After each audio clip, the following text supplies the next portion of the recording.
Cabinet की बैठक पे मोदी की अध्यक्षता में होगी मीटिंग। सभी केंद्रीय मंत्री बैठक में रहेंगे मौजूद। आज दिल्ली की आम आदमी पार्टी की सरकार ने बुलाया विधानसभा का विशेष सत्र। सदन में स्वास्थ्य से जुड़े मुद्दों पर होगी चर्चा। मंत्री सौरभ भारद्वाज चर्चा के दौरान देंगे विधानसभा में जवाब। बीजेपी ने संवैधानिक संकट को लेकर दिल्ली विधानसभा में दिया नोटिस। आज से शुरू हो रहे विशेष सत्र में चर्चा की मांग का। शराब घोटाले में केजरीवाल की गिरफ्तारी के बाद दिल्ली में संवैधानिक संकट है। उधर मेरठ की महारैली में प्रधानमंत्री नरेंद्र मोदी अरुण गोविल के लिए करेंगे प्रचार। बीजेपी ने मेरठ से रामायण के राम यानी अरुण गोविल को दिया है लोकसभा का टिकट। लोकसभा चुनाव में बीजेपी प्रत्याशी बनने के बाद पहली बार मेरठ पहुंचा अरुण गोविल का जोरदार स्वागत। गोविल बोले, मेरे जीवन के 17 साल यहीं गुजरे। मैंने जीवन में ऐसा कोई काम नहीं किया जिससे मेरे ऊपर कोई लांछन लगे। पहली बात तो मैं अपने आप को उसमें प्रूव कर सकूं कि हाँ उन्होंने ठीक आदमी को सेवा दी है, और उसके बाद से जो भी होगा वो मैं इस धरती के लिए करूंगा, यहाँ के लोगों के लिए करूंगा, यहाँ के भाइयों और बहनों के लिए करूंगा। और आप सबका सहयोग मुझे चाहिए होगा। उसके लिए मैं उम्मीद करता हूँ कि आप सबका सहयोग मुझे मिलेगा। मेरठ से बीजेपी के उम्मीदवार अरुण गोविल ने औगरनाथ मंदिर में की पूजा अर्चना। लगे जय श्री राम के नारे। अरुण गोविल ने कहा कि बीजेपी जरूर पार करेगी 400 का आंकड़ा। बीजेपी सांसद ब्रजभूषण शरण सिंह के खिलाफ आज दिल्ली की राव जेवनी कोर्ट में सुनवाई। महिला पहलवानों से यौन शोषण मामले पर आरोप तय करने को लेकर कोर्ट करेगा सुनवाई। उधर अहमदाबाद के लाल सोसाइटी में वज्रपुर वोटर देव शक्ति केंद्र कार्यकर्ता की बैठक हुई। गुजरात के मुख्यमंत्री भूपेंद्र पटेल भी कार्यक्रम में हुए शामिल। बीजेपी अध्यक्ष जेपी नड्डा ने दिलीप घोष को जारी किया नोटिस। पश्चिम बंगाल के सीएम ममता बनर्जी पर किए गए टिप्पणी को लेकर स्पष्टीकरण मांगा। और आपको बता दें, माफिया मुख्तार अंसारी को अस्पताल से मिली छुट्टी। कड़ी सुरक्षा व्यवस्था के बीच मुख्तार अंसारी को वापस बांदा जेल में भेजा गया। तबीयत बिगड़ने के बाद बांदा मेडिकल कॉलेज में कराया गया था भर्ती। मुख्तार के भाई अफजाल अंसारी ने जहर देने का दावा किया। कहा, भाई मुख्तार ने बताया उन्हें खाने में जहरीला पदार्थ दिया गया। उधर मुख्तार अंसारी के बेटे उमर अंसारी का बड़ा बयान आया सामने। कहा, रोजे में हूं, 900 किलोमीटर दूर से आया हूं, फिर भी पिता से मिलने नहीं दिया गया। कल फिर आऊंगा। शिपिंग एंड लॉजिस्टिक कंपनी के मालिक और उससे जुड़े ठिकानों पर ईडी की रेड। वॉशिंग मशीन में मिला करोड़ों रुपए कैश। ईडी ने 47 बैंक अकाउंट किया फ्रीज। उत्तर प्रदेश के प्रयागराज में उमेश पाल के घर पर बमबारी की खबर से पुलिस का इनकार। कहा कि घर के पीछे कचरे में ज्वलनशील वस्तु डालने से हुआ यह विस्फोट। संजय पटेल नाम के आरोपी समेत 3 को लिया गया हिरासत में, पूछताछ जारी।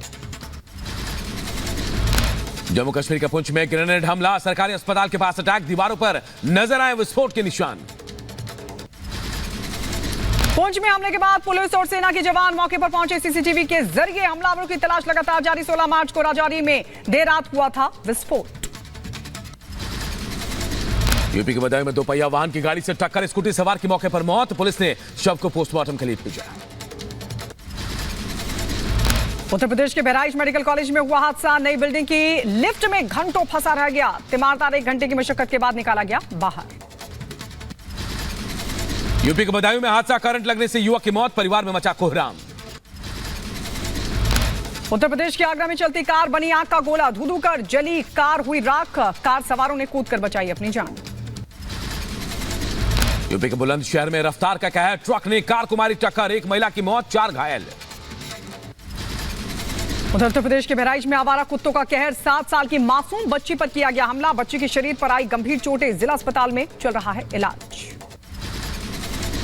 हरियाणा के पलवल में हाईवे में गैस से भरा टैंकर पलटा। पास की बस्ती में हड़कंप मचा। टैंकर पलटने से हाईवे पर लंबा जाम लगा। उत्तर प्रदेश के फिरोजाबाद में बेकाबू होकर रोडवेज बस पलट गई। बस में सवार करीब 12 लोग हुए जख्मी। शिकोहाबाद से एटा जा रही थी बस। बाइक सवार को बचाने के चक्कर में हुआ यह हादसा। यूपी के हाथरस में 2 कारों की जबरदस्त टक्कर। 10 लोग घायल, कई लोगों की हालत गंभीर। उत्तर प्रदेश के रामपुर में एक कार में ब्लास्ट के बाद लगी भीषण आग। 3 बच्चों समेत 7 लोग झुलस गए। गंभीर हालत में इलाज जारी। कार में एलपीजी गैस रिफिलिंग के दौरान हुआ यह हादसा। महाराष्ट्र के पुणे में पुलिस की नाकेबंदी। पिंपरी चिंचवड़ में एक शख्स को 50 लाख नकद के साथ गिरफ्तार किया। बिहार के सीतामढ़ी में शराब तस्करों के खिलाफ पुलिस का एक्शन। 15 तस्करों के साथ 9 शराबियों को किया गया गिरफ्तार। 255 लीटर देसी और 14 लीटर विदेशी शराब भी की गई जब्त।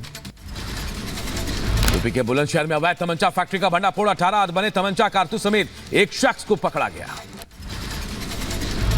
उत्तर प्रदेश के बदायूं में मामूली बहस के दौरान दो पक्षों में हुई जमकर मारपीट, वीडियो हुआ वायरल, पुलिस मामले की छानबीन कर रही है।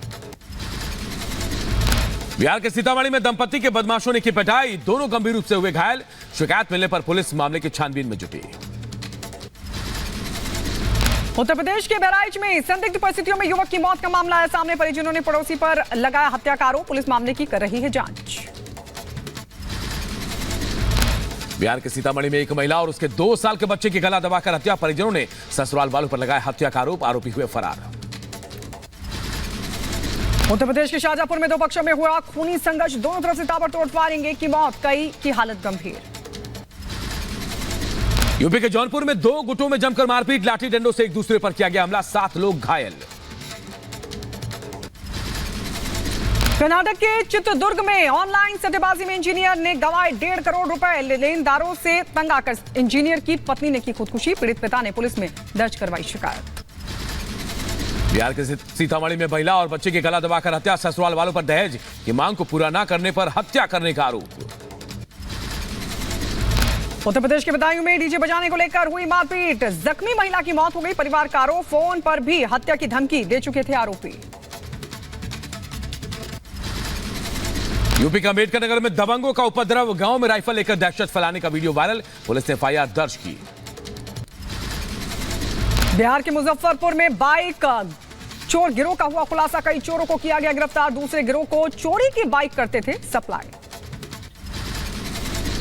लद्दाख किले में सोशल एक्टिविस्ट सोनम वांगचुक ने अपनी 21 दिनों की भूख हड़ताल खत्म की। तमिलनाडु के तिरुचिरापल्ली में पेंगुनी कार उत्सव की धूम देखने को मिली, सैकड़ों भक्तों ने श्रीरंगम में श्री रंगनाथ स्वामी मंदिर में कार खींची।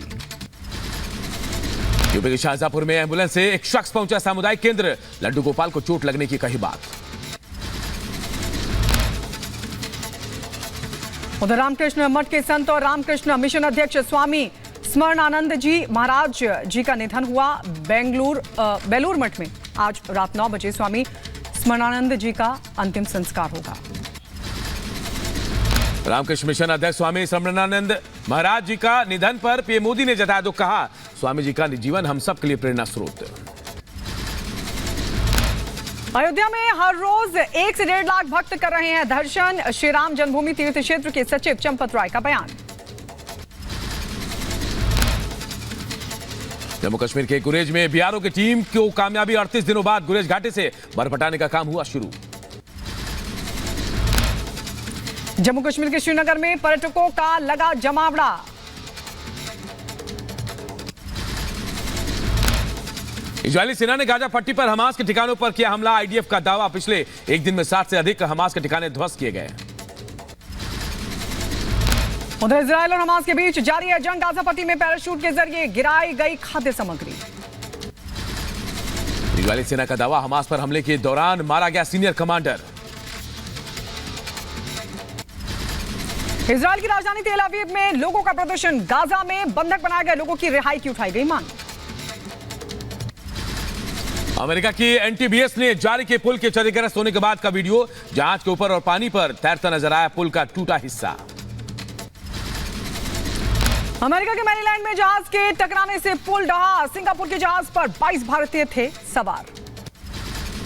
अमेरिका के मैरीलैंड में हुए पुल हादसे के बाद जहाज के 2 लोगों का रेस्क्यू, लापता 6 लोगों की कोस्ट गार्ड ने माना मृत। मैरीलैंड हादसे पर अमेरिका के राष्ट्रपति जो बाइडेन का बयान आया सामने, हादसे के बाद 8 लोग लापता।